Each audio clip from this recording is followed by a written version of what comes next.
Hello students of class 6. I hope you are fine, and this is page number 80, and let's read the poem The Pobble Who Has No Toes. Students, this poem has been written by Edward Lear, and Edward Lear was an English author and writer, and he has written many poems for the children and adults, and his main theme was imagination. He has written the poem in an imaginary way, and he's written in a nonsense expressions. So many nonsense expressions has come in his poems just to enhance the fun or to enjoy or in a delightful mood. So let's read this poem now. Bark, a boat, and Bristol Channel, it's a kind of the river in England, and crawfish, this is crayfish, lobster you can say, and forlorn, this is sad moment, and garnish, to decorate something, lavender water, a sweet smelling pale blue liquid obtained, and the minds look after, and perceiving, noticing, and also it means whoever. So let's read the first stanza. The pobble who has no toes had once as many as we. तो पोबल यहाँ पे students कोई creature है, it's a human being और it's a boy. तो ये एक लड़का है, तो it might be the age is not mention.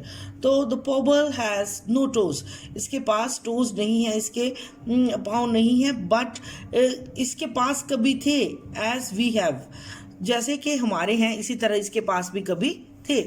When they said someday you may lose them all, लेकिन कभी जब थे इसके तो तब बहुत से लोग कहते थे कि तुम एक दिन अपने टोज को खो दोगे. He replied, fish fiddle dee dee. So this is a nonsense expression, as I have already told that writer often use these nonsense expressions. And his aunt Jobiska made him drink lavender water tinged with pink. तो सो lavender एक पत्तियों का नाम है, एक herb है जिसका अर्क बनाकर that is a pink colour. तो जो बिस्का आंट अक्सर उसको देती हैं फॉर द रेमेडी के लिए, कि वो उसको बूस्ट अप करने के लिए. तो For she said, the world in general knows there is nothing so good for a pobble's toes. तो वो कहती हैं कि जो दुनिया है वो सारी जानती है कि पोबल्स के जो हैं वो टोज नहीं है. सो देर इज़ नथिंग गुड, कि वो ये अच्छी बात नहीं है कि इसके टोज नहीं है. So everybody knows about this. The Pobble who has no toes, Pobble जिसके पाँव नहीं है, swam across the Bristol Channel, तो वो स्विमिंग करता है ब्रिस्टल चैनल में, जो कि इंग्लैंड में एक समंदर है. और but before he set out the wrap his nose in the piece of scarlet flannel, तो इससे पहले कि वो स्विम करे, इससे पहले वो अपने नोज़ को रेड कपड़े से, सुर्ख कपड़े से, स्कारलेट फनल की तरह, जिस तरह एक फनल शेप का होता है उससे उसको कवर करता है. For his aunt Jobiska said no harm can come to your toes if the nose is warm.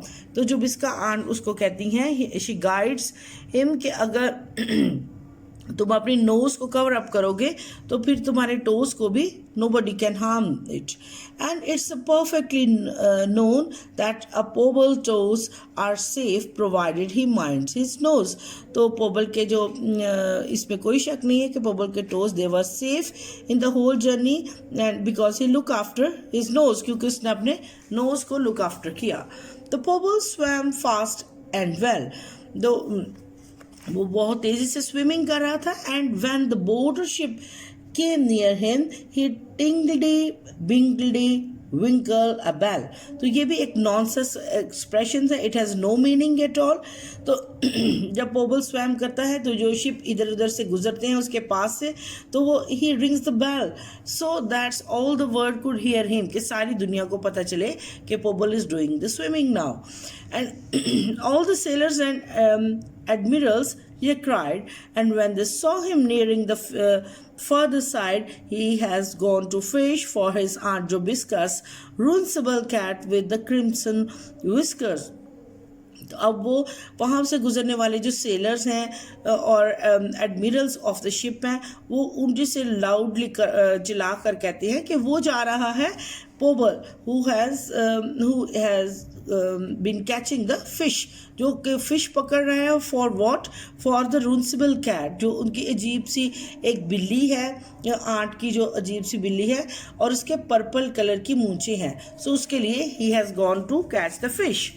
But before he touched the shore of the Bristol Channel, इससे पहले कि वो उस शोर को, किनारे के को जो है वो टच करे, तो जो ब्रिस्टल चैनल के एंड पे है, a sea green porpoise carried away his wrapper of scarlet funnel. जो उसके उसमें पाई जाने वाली मछली है वो उभर कर ऊपर आ जाती है, इस रैपर ऑफ स्कारलेट फ्लैनल, जो उसने जो स्कार्फ लगाया हुआ है. And when he came to observe his feet formerly garnished with toes so neat, तो जब वो उसके टोस की तरफ देखती है जो कि बहुत डेकोरेट किए हैं बहुत neatly, his face at once became forlorn, तो उसका फेस बहुत मुरझा जाता है, सैड हो जाता है. On perceiving that all his toes were gone, जब वो देखता है कि महसूस करता है, रियलाइज करता है कि all his toes has disappeared, वो चले गए हैं. And nobody ever knew from the dark day to the present, तो उस अफसुर्दा दिन से लेकर आज तक कोई ये बात जान नहीं पाया. Whose had taken the Poble's toes in a manner so far from the pleasant, तो किसने उसके टोस को जो है वो चुरा लिया उस मैनर में या उस तरीकाकार से, बहुत ही जो कि प्लेजेंट डे था वहाँ से उसको बाहर ले आया. Whether the shrimps or क्रॉफिश क्रे, तो क्या ये क्रेफिश है या श्रिम्स झींगे हैं, और crafty mermaid stall them away, और जलपरी भी कोई हो सकती है शायद जिसने ये हरकत की है. Nobody knew and nobody knows, जो कोई नहीं किसी ने जाना और आज तक भी कोई जान नहीं पाया. How the Pobble was robbed of his twice 5 toes, इस ट्वाइस 5 से मुराद है दोनों पाँव की 5 उंगलियां, so that's why the total he has lost the 10 fingers.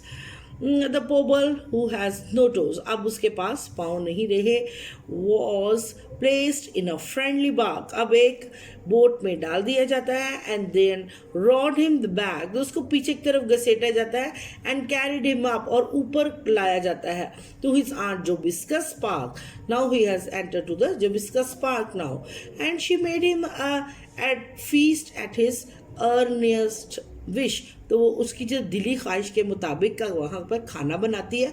Of eggs and butter cups fried with fish, तो ये एग्स और बटर कप से भरा हुआ है, फ्राइड फिश इसके साथ इंक्लूड है. And she said it's a fact that the whole world knows the Pobbles are happier without their toes, तो वो उसको अप्रिशिएट करती है, उसको इनकरेज करती है, मोटिवेट करती है इन दिस इमेजिनरी पोएम.